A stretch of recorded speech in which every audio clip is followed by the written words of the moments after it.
ओम नमो भगवते वासुदेवाय श्रीकृष्ण गोविंद हरे मुरारे हे नाथ नारायण वासुदेव। नमस्कार सज्जन वृंद। आज अध्याय आम आलोचना करवा अक्षय तृतीया एभली एक नामकरण। अक्षय तृतीया कहीं होती ये जो अक्षय तृतीया गंगा स्नानर महत्व बहुत अधिक एवं गंगा स्नान कले मनुष्यर समस्त प्रकार पाप ताप कलुष कालिमा से सबू दूरीभूत होगा सहित मनस्कामना पूर्ण होता है। तेणु ये आम जाना जे अक्षय तृतीया जो गंगा स्नानर महत्व संपर्क में आमर जो वैशाख मासर शुक्ल पक्ष तृतीया तिथि अक्षय तृतीया नाम प्रसिद्ध। आमर शास्त्र पुराण मतरे यही दिवस कौन जो शुभ पुण्य कम एवं समस्त जो संकल्पर केवे क्षय हुए ना। कारण अक्षय शब्दर अर्थ जार क्षय ना अर्थात जहाँ चिरस्थायी। तेणु यही तिथिर क्षय ना। तेणु वैशाख मासर शुक्ल पक्ष तृतीया कृतिका एवं रोहिणी नक्षत्र युक्त हुई अक्षय तृतीया नाम नामित हुए। कहुए जे यही दिन सत्ययुगर आरंभ होता एवं अक्षय तृतीया एक पूर्ण दिवस हो यही दिन आरंभ माने जो कार्य आरंभ कराए ताहा केवे निष्फल हुए ना। तेणु अक्षय तृतीया को मध्य मनोरथ तृतीया बोली कहुए। तेणु विशेष फल प्राप्ति पाए यही जो मनोरथ रखी यही दिन कार्य आरंभ कले ताहा पूर्ण हुए। तेणु यही दिन जो दान धर्म एवं शुभ कार्य करने द्वारा आमको अक्षय फल एवं सौभाग्य प्राप्ति होता है। यही दिन सूर्य एवं चंद्र एक राशि में रही था। तेणु यही दिन जो सत्ययुग एवं त्रेता युगर आरंभ होता यही दिन माने यही जो अक्षय तृतीया दिन भगवान विष्णु एवं माता लक्ष्मी विशेष भाव में उपासना करने द्वारा आमर जो सारा जीवन में सुख समृद्धि एवं अक्षय फल प्राप्ति होता है बोली आमर विश्वास रही। यही दिन एत पवित्र जे यार प्रति क्षण एवं प्रति दंडरे अच्छी पावन मुहूर्त। तेणु यही दिन आमर जो गृह निर्माणर विवाहर बा व्रत उपनयनर कि बीज बपनर वाणिज्य कारबार एवं दीक्षा ग्रहणर आदि जेकोसी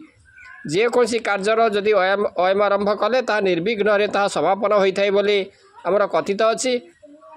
यह व्यतीत जो नामकरणर गृह प्रतिष्ठार कि देवता प्रतिष्ठा तापर जलाशय प्रतिष्ठा दीक्षा ग्रहण विपणी आरंभ नूतन गाड़ी क्रय नूतन व्यवसाय हल प्रवाह समस्त कार्यर शुभ अनुकूल करिवार सुंदर दिवस होउची यही अक्षय तृतीया। कारण यही तिथिर क्षय ना। तेणु आमर जो हिंदू शास्त्र मानक मतरे अक्षय तृतीया होउची यही दिन जो सत्ययुगर आरंभ होता। तेणु ये जो दिन सत्ययुग आरंभ होता से दिन टी रविवार था। तेणु ये सत्ययुगर परिमाण तार परिणाम माने परिमाण थिला केते ना 17,28,000 माने वर्ष जाए ये जो परिव्याप्त थिला सत्ययुग माने सत्ययुग है 17,28,000 वर्ष जाए परिव्याप्त जो सत्ययुग। यही जुगे भगवान मत्स्य कूर्म वराह एवं नृसिंह अवतार तांकर जो धरापृष्ठ अवतरण करते। पुण्य थिला 4 पद पाप आदौ नथिला और मनीष मानकर परमायु थिला 1,00,000 वर्ष। सत्ययुगे मनीषर परमायु थिला 1,00,000 वर्ष एवं शरीरर उच्चता थिला केते ना 21 हाथ एवं प्राण थिला मज्जागत एवं आउ मंत्र थिला कौन ये सत्ययुगर मंत्र थिला नारायण परवेदा नारायण पराक्षरा नारायण परामुक्ति नारायण परागति। तेणु यही जो दिव्य मंत्रटी थिला सत्ययुगर ये जो मंत्र नारायण परावेदा नारायण पराक्षर नारायण परामुक्ति नारायण परागति यहीटा यही मंत्रटी थिला सत्ययुगर माने मंत्र बा यही जो जो मुख्य मंत्र थिला सत्ययुगर। यही अक्षय तृतीया भगवान विष्णुंकर तांकर चरण कमलरू तथा भगवान शिवंकर तांकर जटा मध्य दे देवी गंगा से धरावतरण करते। तेणु आमर जो महाभारत कथित अच्छी जे गंगा देवी जितेबले स्वर्गर मर्त को आसवा बेले से माने आसवे बोली से स्वर्गर मर्त को आसवे बोली से शापग्रस्त होते। कारण से समय जिते देवसभा भितर जड़े राजा जहाँकर नाम थिला कि महाभीष एवं से देवता मान को खातिर न करी से गंगा देवी जो नग्न शरीर को से देखुले। जितेबले स्वर्ग जो सभा हेबा समय स्वर्ग गंगा देवी जो वस्त्र पवन में उड़ी जाइथिला एवं समस्ते यह देखा पर जेहेतु गंगा देवी माता तेणु समस्ते माने मस्तक तलकू कर समस्त देवता से माने मस्तक लज्जारे मस्तक तलकू कर किंतु ये जो महाभीष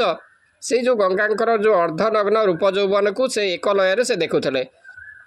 मात्र गंगा देवी से जो चाहाणी विरुद्ध में कौन से अभियोग करनथिले। यह जानिबा परे ब्रह्मा कौन कले गंगा एवं महाभीष को अभिशाप देते जे मर्तरे मनीष रूप में जन्म नेबापाई जहाँ फल कि गंगा से मर्त को आसी से हस्तिनापुर राजा जे कि प्रतीपंकर पुत्र शांतनु बा तांकर जो पूर्व नाम था महाविष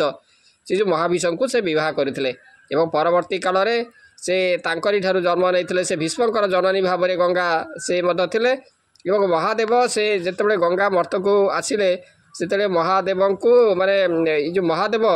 से गंगा को बहु वर्ष पर्यंत निजर जटा भितर से धारण कर रखिते कारण भगीरथ जिते तपस्या करी गंगा को स्वर्गर से मर्त को आने जिते जाते जिते आसी गंगा से ही समय ये जो शिवंकर जटारे जिते गंगा उद्धत प्रकाश कले निजर स्रोत प्रखर स्रोत बढ़ई देकरी से जिते उद्धत प्रकाश कले से तार जो धारा को भगवान शिव निजर जटा मध्य आबद्ध कर रखिदे तापर ये जो भगीरथंकर बहुत काकुति मिनती पर से गंगा को निजर जटा मध्य माने छाड़ी 7टी धारा दे छाड़ी तापर गंगा प्रवाहित हो आसवा समय जो पथ मध्य जह्नमुनि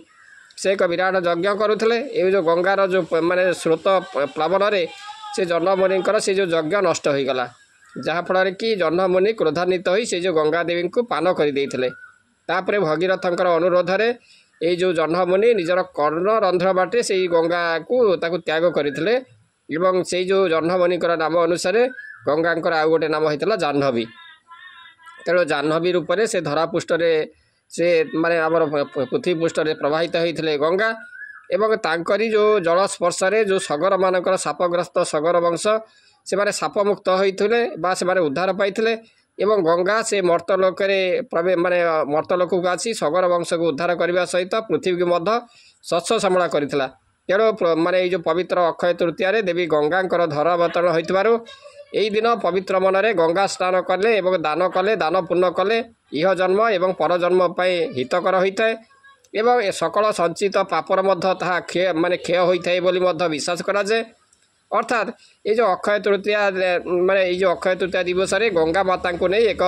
तीर्थदक एवं यही दिन गंगा नारायण नाम जेकोसी जलाशय जदि बुड़ पकईले समस्त पाप क्षय हुए बोली आमर विश्वास रही यही दिन आपड़ जदि घरे आपणकर गंगा जल रही आप नदी पुष्करणी को स्नान करने जापरूना ताले से जो जल मध्य आप गंगा जल रखी गंगा जल पकई ताकू जदि आप स्नान करेंगे से गंगा स्नान फल तेणु से स्नान करने समय आप मंत्र माने उच्चारण करेंगे गंगेति जमुने चैव गोदावरी सरस्वती नर्मदे सिंधु कावेरी जलेस्मिन सन्निधं कुरु माने समस्त तीर्थ गंगा सहित समस्त तीर्थ से माने ठूल हे कि जदि गंगा केवल गंगांकर जो नाम उच्चारण करेंगे सद्दपातक संहत्री सद्द दुख विनाशिनी सुखदा मोक्षदा गंगा गंगैव परमागति यही उच्चारण करी आपण जो घरे गंगा जल आप स्नान करेंगे से गंगा स्नान फल मिल कि नदी में आप गंगा स्नान कले जो गंगा जल से किसी गंगा नाम स्मरण करी जदि स्नान कले से जो अक्षय तृतीय गंगा स्नान पूर्ण फल प्रभाव में आपणकर समस्त पाप ताप कलुष कालिमा ये सब दूरीभूत होगा सहित अक्षय फल आप प्राप्ति हे तेणु आपण मैंने जानिले अक्षय तृतीय जो गंगा स्नान महत्व संपर्क में